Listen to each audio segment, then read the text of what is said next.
அருமையானவர்களே, எப்படி இருக்கீங்க? சந்தோஷமாக இருக்கீங்களா?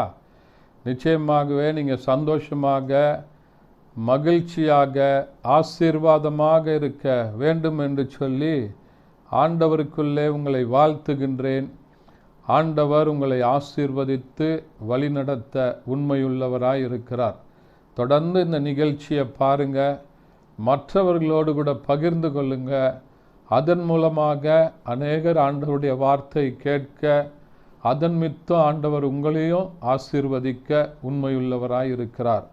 இந்த நாள்லையும் கர்த்தருடைய அருமையான வார்த்தை சங்கீதங்களின் புத்தகம் 63ஆம் சங்கீதம் அதனுடைய 7வது வசனம் இப்படியாய் சொல்கிறது: நீர் எனக்கு துணையாய் இருக்கிறதினால் உமது செட்டைகளின் நிழலிலே களி கூறுகிறேன் என்று சொல்லி சொன்ன அருமையான பாடலை தாவீது வனாந்தரத்தில் பாடின பாடல் என்று சொல்லி அதனுடைய தலைப்பிலே போடப்பட்டிருக்கிறது.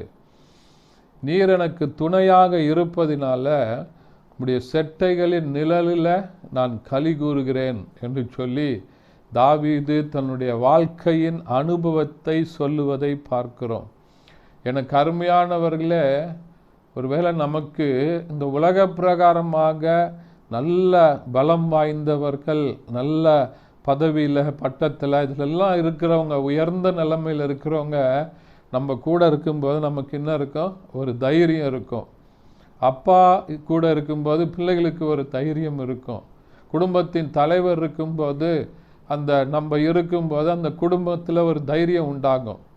இதை காட்டிலும் தாவீது ராஜா சொல்றார், நீர் எனக்கு துணையாய் இருந்ததுனால உம்முடைய செட்டைகளின் நிழலில் நான் களி கூறுவேன் என்று சொல்லி சொல்லுகிற அருமையான வார்த்தைகளை பார்க்கிறோம். அவருடைய செட்டைகள் அவர் நம்ம மூடி மறைத்து பாதுகாக்க உண்மையுள்ளவராக இருக்கிறார்.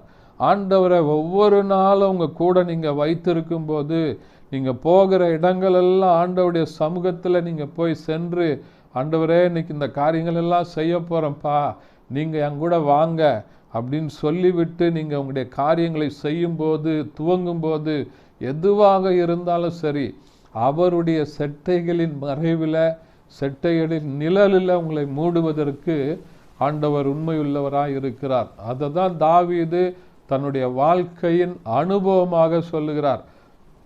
தாவீது எங்கெல்லாம் போறாரோ, அது வனாந்தரமாக இருந்தாலும் சரி, எந்த இடமாக இருந்தாலும் சரி, ஆண்டவர் சமூகத்தில் சென்று, ஆண்டவரே நான் இந்த காரியங்களை செய்ய போகிறேன், நான் இங்கே போகலாமா, இப்படி செய்யலாமா என்று சொல்லி ஆண்டவரிடத்தில் போய் நின்று ஜெபித்து ஆண்டவரை துணையாக வைத்திருந்தபடினால அவருடைய செட்டைகளின் நிழலில் நான் களி கூறுறேன் அப்படின்னு சொல்லுகிறார்.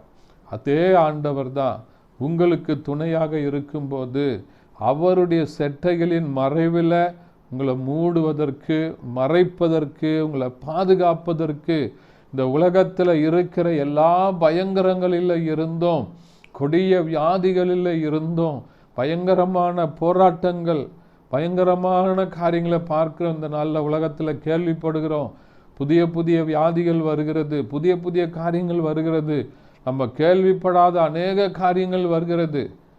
அதிலிருந்தெல்லாம் ஆண்டவர் உங்களை பாதுகாக்க, அவருடைய செட்டைகளின் மறைவில் உங்களை மூடி மறைப்பதற்கு அவர் உண்மையுள்ளவராக இருக்கிறார். இந்த வசனங்களை விசுவாசிங்க, ஒப்பு கொடுத்து ஜெபம் பண்ணுங்க, ஆண்டவர் பெரிய காரியங்களை செய்வார். ஜெபிக்கலாமா? பரிசுத்த பிதாவே, உம்மை துதிக்கிறோம், உம்மை ஸ்தோத்தரிக்கிறோம், உம்முடைய நாமத்தை மையப்படுத்துகிறப்பா. இந்த நாளில் கேட்ட வசனத்தின்படி ஆண்டவரே உம்முடைய செட்டைகளின் நிழலில் களிகூற பண்ணுவீராக. இந்த வசனத்தை பார்க்கிற ஒவ்வொருவரையும் உம்முடைய செட்டைகளின் மறைவில் மூடுவீராக. இயேசுவின் நாமத்தில் பிதாவே, ஆமென். தேங்க்யூ. God bless you.